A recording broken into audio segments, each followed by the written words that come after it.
Ashley was just telling me that I have this bad habit of not being able to relax sometimes. So I will take different documentaries or something that I want to watch, or there's a conversation between two people that I'll take into the shower with me.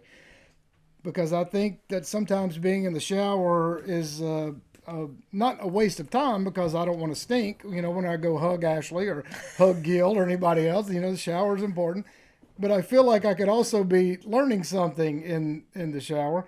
And Ashley just told me I should learn how to relax. Take a shower and just let the shower be. And I think that's a very good point. And then I had to laugh and go, ha ha ha. And, I already figured that out. because Jill and I started putting candles in the shower, like taking a bubble bath or something, except it's a shower. We put candles in there and we turn the outside lights off, and all we have are the candles. And it is quite peaceful. It is nice. You're enjoying the water. Of course, you're there with the woman that you love, and she is the energy is very relaxing and very meditative. And you're right. Ashley is giving me advice, and I think everybody here that knows me would probably give me the same advice. Hey, take a deep breath. You don't need to go over there and try to learn everything because you think you're dumb. You need to just hang out. You're not that dumb on some things. So just Well, I don't know if everyone here would give you the same advice. Well, I have a dear friend over here, LK is with us, and he has been trying to talk me into taking a cold shower, which I do not think is at all relaxing, and it sounds like the worst idea I could ever imagine. And he's telling me how wonderful this cold shower is. Gil, do you take cold showers? You're a real spiritual guy. Like, he says there's something spiritual about it. Like, it wakes him up. It gives him energy for the day, and he loves it. I don't know if he likes it more than a warm shower, but any thought from the spiritual perspective of why I should subject myself to this torture? Like, it seems like instead of getting a massage, I'm getting acupunctures with a Ryobi drill gun. That seems to be what taking a cold shower is like to me.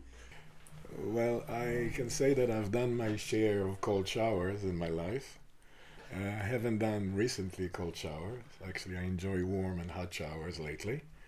But I understand that the cold shower is having an effect on the body, especially, yeah.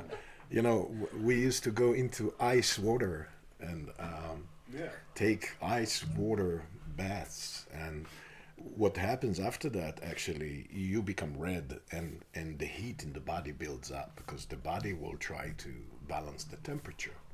And to do hot and cold, you know about the Russian baths? oh yes, The schwitz, we used to do that a lot, especially after a good martial art training.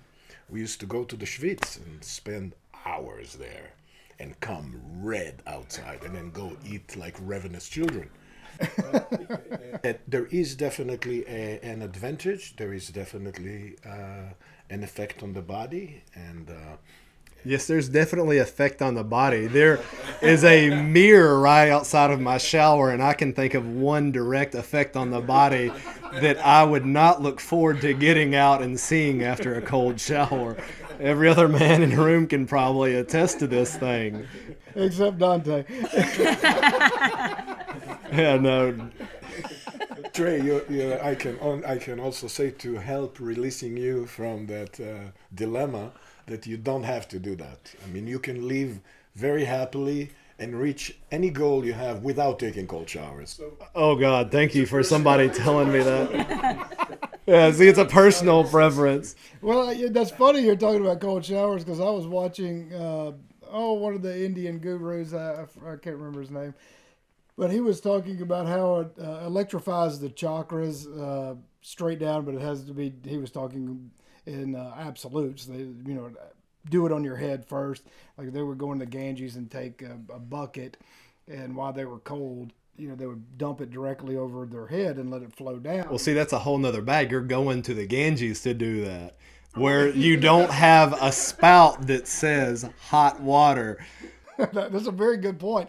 Like, I would do it if I was going to the Ganges because I'm in the Ganges and that's what you do. That's right. Well, he was saying that the same benefit applies by forgetting that you had the warm water valve and just use the cold. I've never been that high. Me either.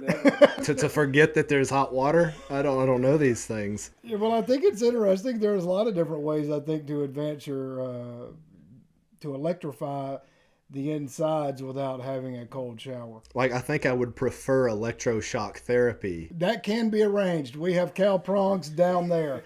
We can do it today. We can do it. And Ricky, we'd all like to do Ricky too. Oh, I bet so. Yeah, well, I'm just glad that our friend over here that y'all can't see right now, he's exploring different ways to electrify his inside. So we haven't visited in a while, so I'm hoping maybe one day soon we'll be able to get him on camera and get his intake on all of his various practices, because that's just what we do here, is learn from each other, try to figure out all of the wild ways in which to open up ourselves and experience new things without being negatively judgmental. It's kind of like my attitude. You have to make an assessment, not necessarily a judgment. You have to know something, and if you see somebody approaching you with a knife, you're not making a judgment that he is likely fixing to stab you. You're making an assessment. So there's a big difference. And that's very important. And for the people that have this fear of going to get naked and laying on a table with a little sheet over you to get a massage, you just have to let it go. Just let it go. It is fantastic and it's wonderful. Same thing with a lot of people that I've known over the years go, I'm not going to meditate, that little sissy stuff. I mean, that's just so sissified. Who's going to sit down and go, whatever, And I used to be one of those people, so I used to remember saying, what kind of wuss are you to go sit in it didn't make any sense to me. That is one of those things, especially for me, as when I was younger and you're in the weight room all the time and you think, oh, me big, strong man, yeah, me lift everything, me do all of it. I don't need to sit down and connect with my consciousness. That seems like a waste of time. Why don't I do something productive? And then you start going down the path of meditation and you do it a couple of times and you get more comfortable with it. And then you understand what it's about. And it can be a much more exhilarating mind-body connection than actually doing something physical. You're really in tune with your whole body and you're in tune with your mind. You're seeing different aspects of yourself. Because when you first start meditating, it's not the most comfortable practice. You're sitting on a hard floor and your back's straight because you don't want to squish all your bags of stuff. You don't want to have a squishy sandwich. You have to lift up and do your breathing exercises and control your breathing. And you're controlling your mind, which is something much harder than taking a weight and moving it from here to here. Like, you get that. And you got to breathe when you're doing that. But to completely let go and think of nothing, to control your mind, to put it at ease, can be a much harder practice than jumping in the weight room and, banging out a couple of really hard sets. Have you ever had a guided meditation? We did a guided meditation with one of Ashley's massage friends. We did a yoga session. What's the yoga called? Where the real slow yoga, Ashley? We did like a breathing exercise with yin yoga and guided meditation. So during our yin yoga, we were doing a guided meditation at the same time after doing a breathing exercise. And we did like 20, we were going to do 20 minutes of meditation. And honestly, I cannot go that long, especially after doing a bunch of other meditation and things that we did. So I willed to the universe that there was going to be a fireworks show on the river in Jefferson. And there was a huge, massive fireworks show that just, I happened to will into existence. Yeah, he needed out. He needed out. He couldn't do it any longer. And I tapped out. The universe answered with the spectacular fireworks show. So like same thing in your shower. You went from feeling like you're not using your time wisely and you need to watch a show or you need to do this to like, okay, I can relax during my shower. So just go deeper than that and stop trying to relax. Like, just do nothing. Like stop worrying about, I'm going to light a candle and I'm going to relax during the shower and this feels good and I got Jill with me and all this is nice. you're still thinking, like you're still for sure. creating that environment. Like, stop doing that. Like, a whole nother thing is to like pay attention to what your awareness is, but to actually stop trying to control your awareness. You're still trying to control your awareness of, oh, this is relaxing, oh, this is nice. Well, just stop doing that and see Well, what happens. I'm living in that particular moment of romance. I'm living in that sliver of the human perception. Yeah, the romance is still there. Just But it was so it made so much better with the whole presence of my beloved. but you're still gonna learn a lot. And Absolutely, I totally agree with you. Gil gave us a meditative guided meditation. Was that yesterday? Day before yesterday? And wow, it was fantastic. He came down to our living room. We did still sit upright, but we were in our comfortable chairs, and it was phenomenal. Wow, was it great? I don't know what they did walking. My eyes were closed. I was somewhere else, but I felt all this stuff around me. I don't know if he never moved or if he got up and walked around me. I don't know, but I felt the power of his words and his presence in such a way that it was instantly you are in another realm of relaxation and almost nothingness. But I can't. He gave me advice on what you were saying to me, and so did his wife. It says just when the thoughts come, recognize them let him go. and let them pass on by. And just like most things, I equate everything when I know I got to let something pass by is our martial arts training. Just going to pass you right by, go on by, see you later, and just keep on going. And it did help that Gil was continuing to guide. Like I didn't have to think about Gil or what he was going to say next or anything. He was gently persuading all of my energy into a certain point and we're going in this direction, like a sheep herder with all the people in my soul. He's like, hey, I see you over there. Come back over. As we're walking, up, get back over here. That's kind of what he was just guiding all of the inner personalities into this one direction, which for me was phenomenal. I don't know how it was for you. Oh, it was great, but I think that's why my neck hurts today, because I was like this the whole time. I felt like my mouth is open and I was drooling. And I think a lot of people have a hard time with meditation. So they're like, they hear about it and they're like, oh, that sounds interesting and that sounds cool and oh, maybe that could benefit me and I should try it. And then they try it and they're like, oh, I can't shut my brain off and I can't stop. And they don't recognize that they need help. And so a lot of people, beginners or people in general, like even people that are not beginners, they like having help still is nice. Like not like just having a guidance is nice, and it helps to teach you and to recognize like when you drift off, like because you have Gil's voice saying, okay, now you're drifting off, and just bring yourself back to present. Like it helps. Yeah. And so everybody can benefit from meditation, even though you have a hard time with it. Like you just need help. Well, I know that I have a hard time with it, but I do better when I like get on my phone and select a guided meditation. But I have to listen to and find a voice that I like, that I know is going to put me in that state. Yeah. But I do much better with guided than I do trying to do it by myself. Gil, what do you think the biggest benefits to meditation are? What meditation leads to. Yes. That's the greatest benefit. Meditation is a tool. And the benefit of meditation is to reach a point where you don't need to meditate anymore.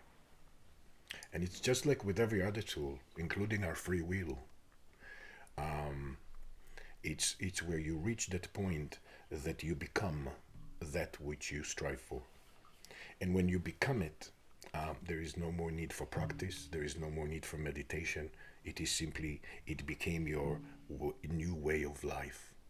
So meditation is another tool that leads to the natural dynamics of self-creation, I would say. And when you are in that process of self-creation, at some point, you are reaching this state of wholeness, a self-aware wholeness, and this is really where meditation leads to. And once you get there, once you become it, and it becomes your new way of life, it is enmeshed with every breath, with every pulse, with every feeling, with every thought, with every action. Now the meditation is no longer needed.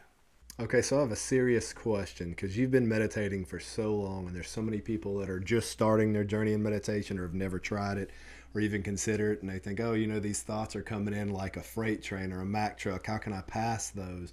And, what am I really supposed to get out of meditation? I mean, I get what you just said, but how do you know that you've had a good meditation session? How do you know when you've accepted whatever it is that you're doing? How do you know that you've achieved your goal during a meditation session? I would say that one of those points of reference to know that you had a good meditation is when you feel a greater sense of brilliance in your consciousness and integrity.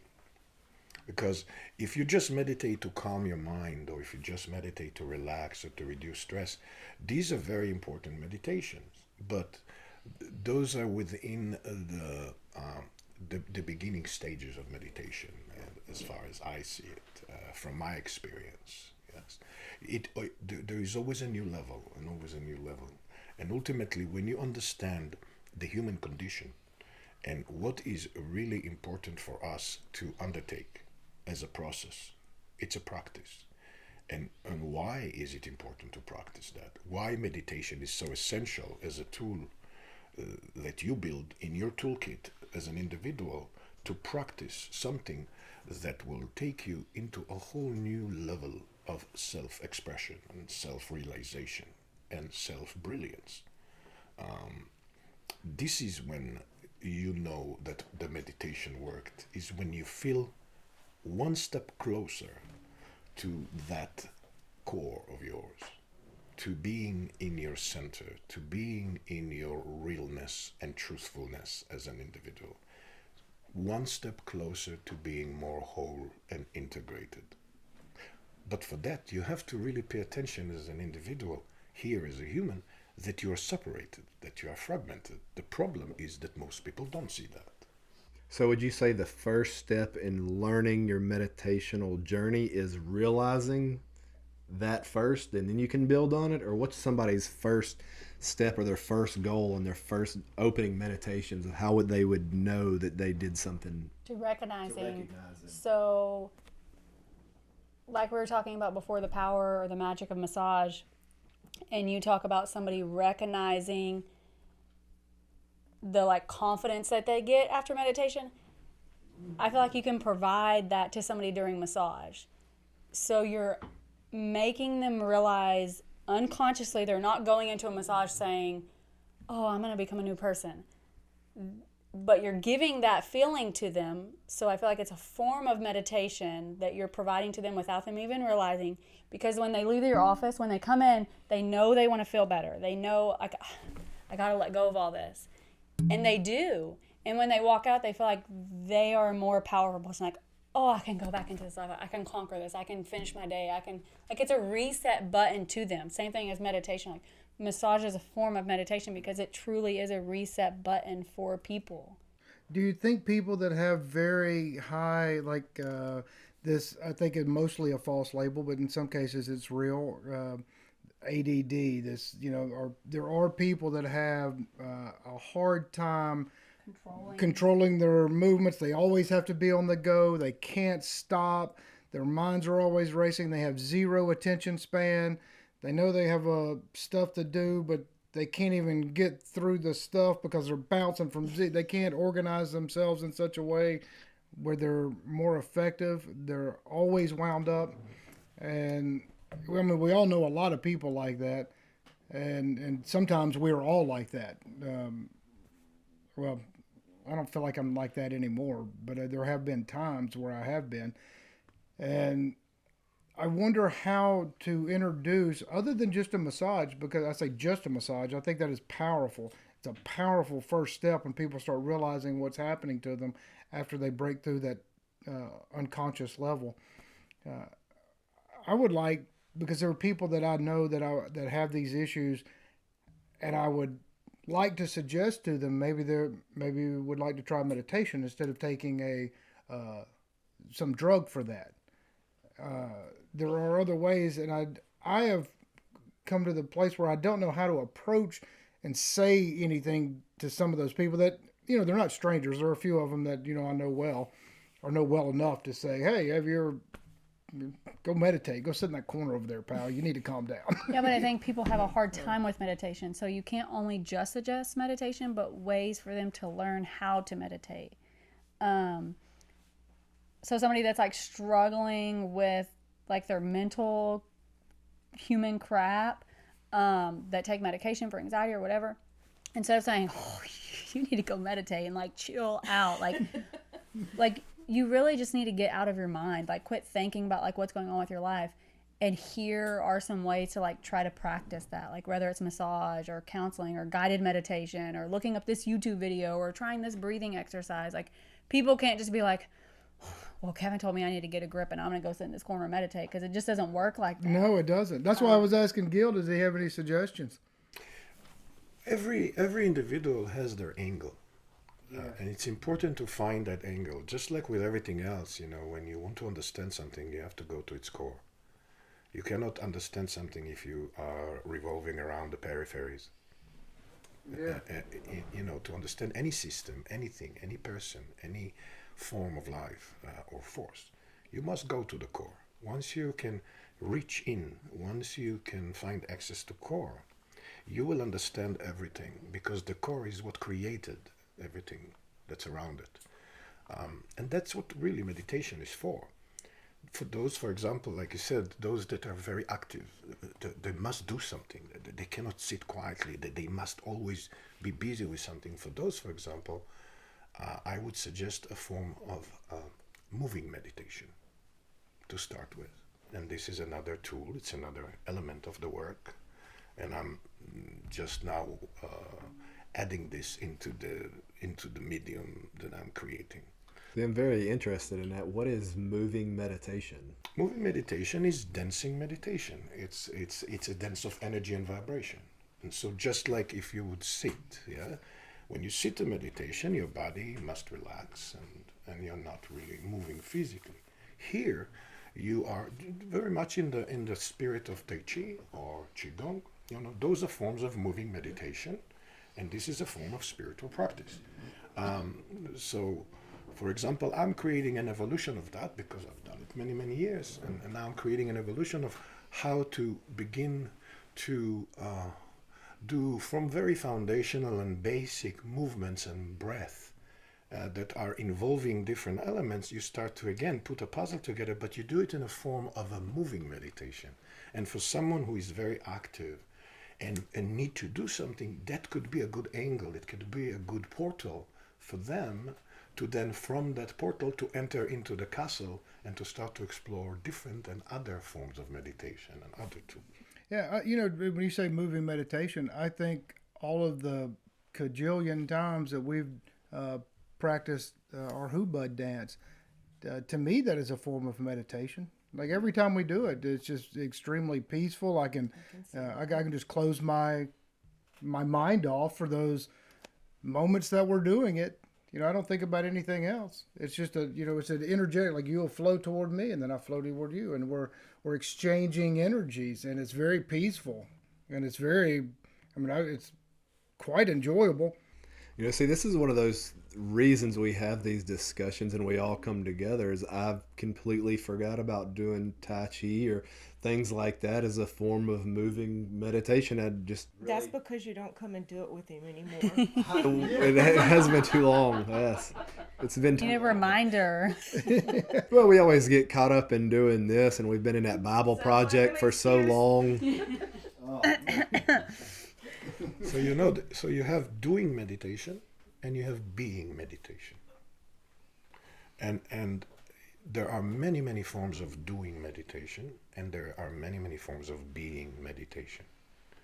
But the key is to come to this point of convergence between these two. so that you can converge and combine and synthesize that into a symphony, into a dance of self-expression. And now you are in a process of self-creation.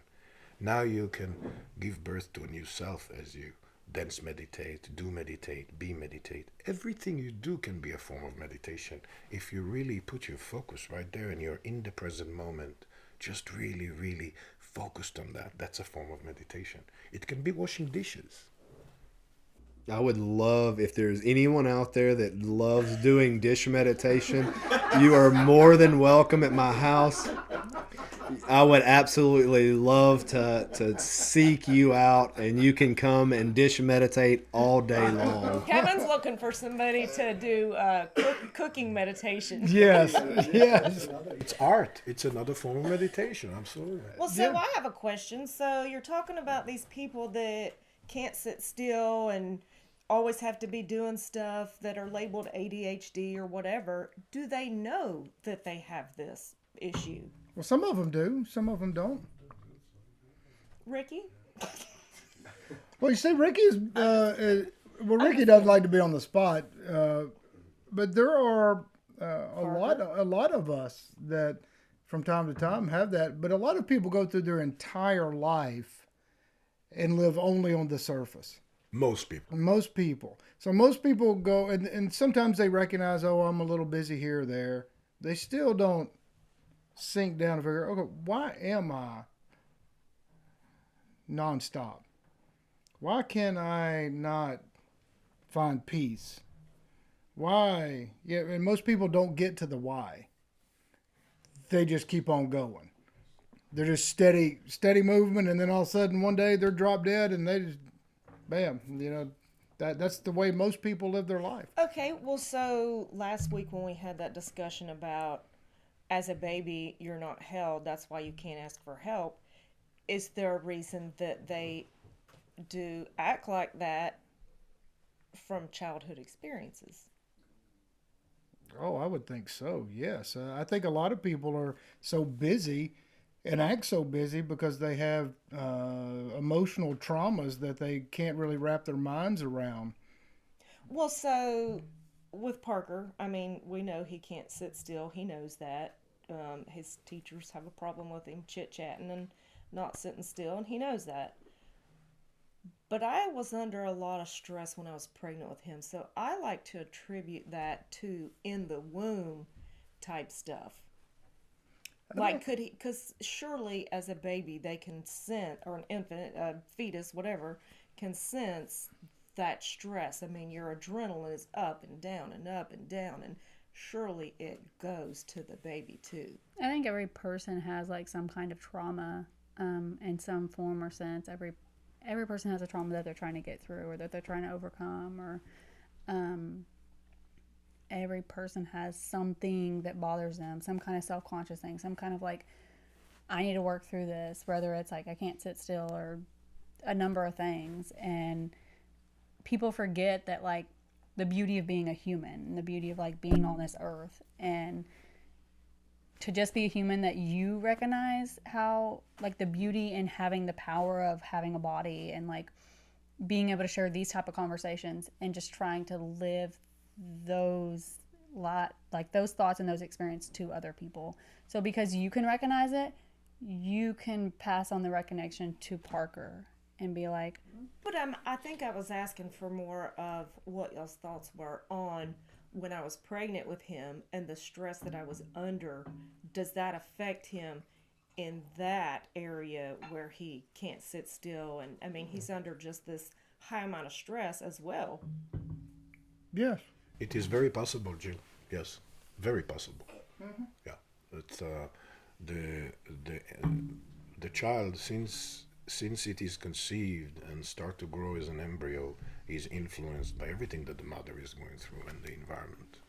Again, every physical manifestation has an energetic field to it, has an energetic structures that are supporting and building that manifestation.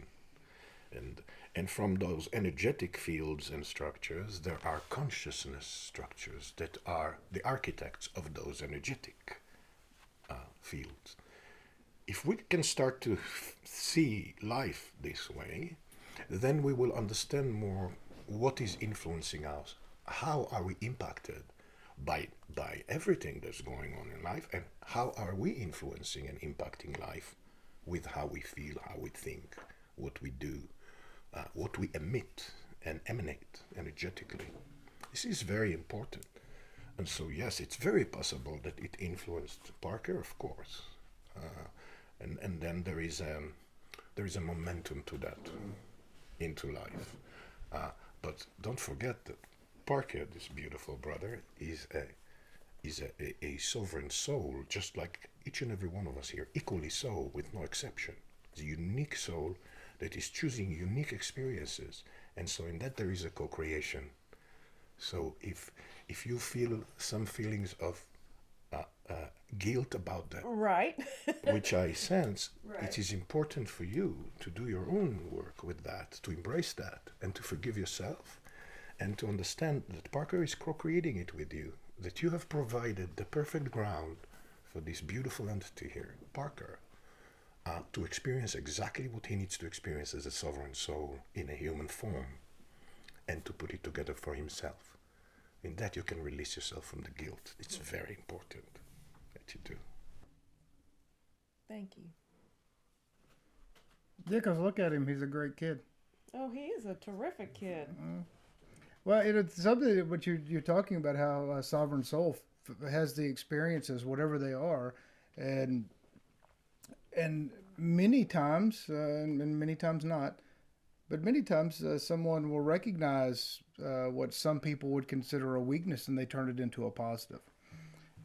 And you see that a lot. I've seen that with Parker over the past 2 years, that he has this ball of energy, and that ball of energy he turns into laughter and love, and a helping hand around the house, or to, laugh doing anything. He can all of a sudden bust out into a dance. He can beat me at a game of bags when we're playing, and he can jump up and do but he takes all that energy and turns it into not anything negative, but something very powerfully positive that is beneficial for him and for everybody around him, including me.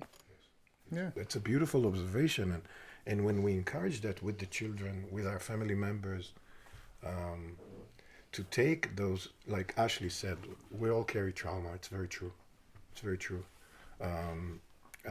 Individually and collectively, we carry trauma, whether we're aware of it or not, whether we like to admit it or not.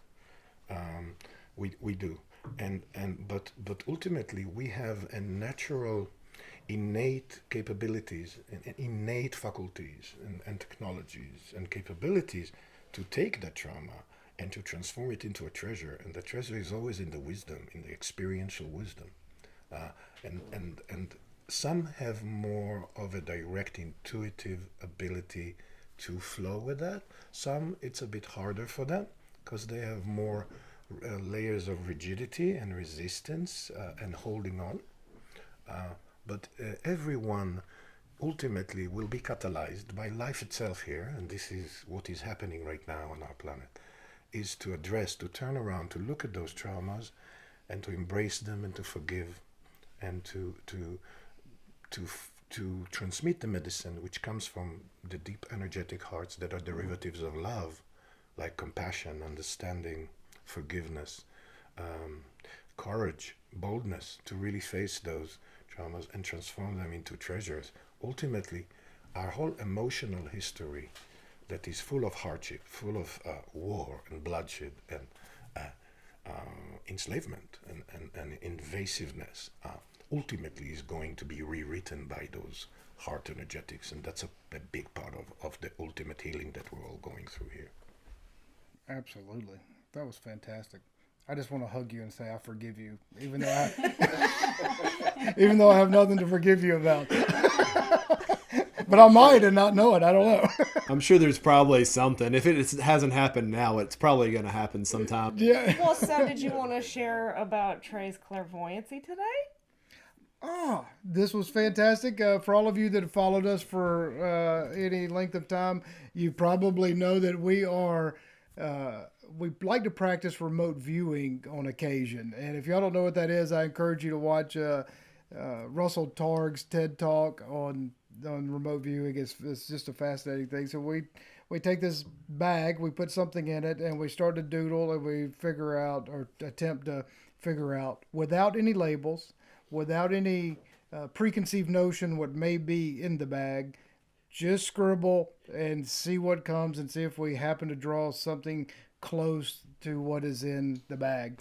And it does fit in the bag, Trey said. Yes, it has to actually be in the bag.